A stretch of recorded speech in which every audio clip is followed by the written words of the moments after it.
8:30 को आपका एक्सीडेंट होता है और 9 o'clock आप मेंस की एग्जाम देने जा सकते हैं। इंटरव्यू से पहले 1 महीने तक आप हॉस्पिटलाइज्ड है और उससे 1 वीक पहले आप दिल्ली जाके उसकी प्रिपरेशन कर सकते हैं। तो luck has to come with you, उसको आना पड़ेगा और आपको आईपीएस बनाना पड़ेगा।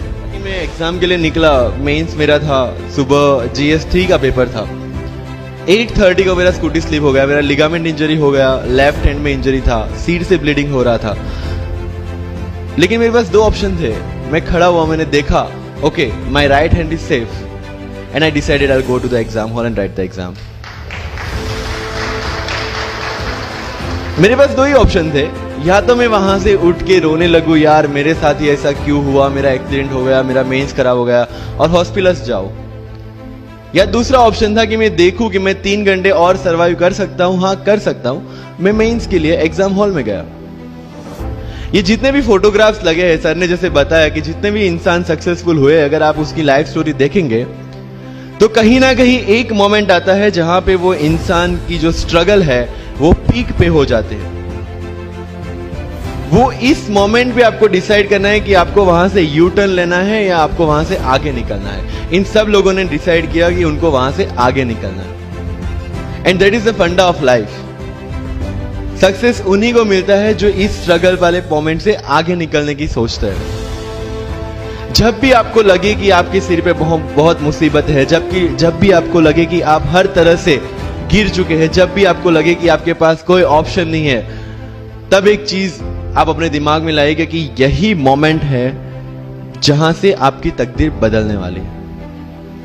क्योंकि डायमंड जो होता है वो जितना ज्यादा घिसता है उतनी ज्यादा उसकी वैल्यू होती है। सोना जो होता है वो जितना ज्यादा तपता है उतनी उसकी वैल्यू होती है। अगर आप जिंदगी में तप रहे हैं, अगर आप जिंदगी में घिस रहे हैं, अगर आपको लग रहा है कि आप हर तरह से मुसीबतों में गिरे हुए हैं, तभी आपकी जो वैल्यू है वो बढ़ने वाली है। और यही मेरा एटीट्यूड रहा है। लोग बोलते हैं कि तुम्हारी फाइनेंशियल कंडीशन ठीक नहीं थी, पापा इलेक्ट्रिशियन थे, मम्मी हाउसवाइफ थी, डायमंड के कारखाने में काम करती थी, उसके बाद उन्होंने मैरिज में रोटियां बनाने का काम किया और उस तरह से मैं पढ़ा। लेकिन जब मुझे पूछा जाता है कि ऐसी कौन सी चीज है आपकी लाइफ में जो आप बदलना चाहते हो, एंड आई सेड नथिंग। क्योंकि वो चीजें नहीं होती मेरी लाइफ में तो शायद आज आपके सामने में नहीं होता। तो अगर लाइफ में प्रॉब्लम्स है, अगर लाइफ में स्ट्रगल है, जैसे सर ने बताया struggle is a part of life and I strongly believe in that.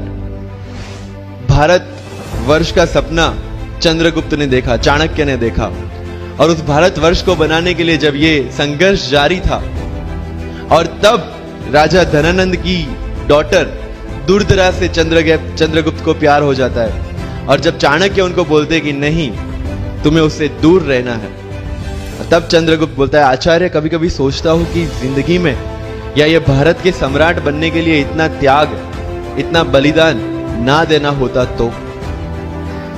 और तब चाणक्य रिप्लाई करते हैं तो हर कोई भारत का सम्राट होता। This is the fundamental rule of life. अगर आईएएस बनने के लिए, आईपीएस बनने के लिए सैक्रिफाइस करना नहीं पड़ेगा, अगर उसके लिए आपको त्याग नहीं करना पड़ेगा, तो आज पूरे इंडिया में हर घर में आपको आईएएस आईपीएस मिल जाएंगे। मुझे एग्जैक्ट डेट याद है, 23 मार्च को मेरा इंटरव्यू था। 20 फरवरी को मुझे हॉस्पिटल में एडमिट किया गया क्योंकि मुझे इन्फेक्शन हो गया था बॉडी में, एंड बहुत हाई फीवर था, तो आईवी के अलावा कोई ऑप्शन नहीं था। 1 मार्च को ठीक होके मैंने सोचा चलो दिल्ली निकलते हैं। 2 मार्च को मैं दिल्ली पहुंचा। 3 मार्च को वापस से टॉन्सिलाइटिस का अटैक होने की वजह से फ्लाइट लेके वापस से पालनपुर अहमदाबाद, अगेन हॉस्पिटलाइजेशन। 15 मार्च को I got relieved from the hospital. 16 मार्च को मैं दिल्ली पहुंचा और 23 मार्च को I give my UPSC interview. तो 1 महीने का हॉस्पिटलाइजेशन। उसके बाद जब दिमाग में ये था कि मेरे साथ जो लोग इंटरव्यू दे रहे हैं वो 1 महीने से प्रिपरेशन कर रहे हैं, एंड 1 महीने से मैं हॉस्पिटल में था, again I thought this is the moment to prove yourself. आई वेंट टू द इंटरव्यू और पूरे इंडिया में 2nd highest marks in interview.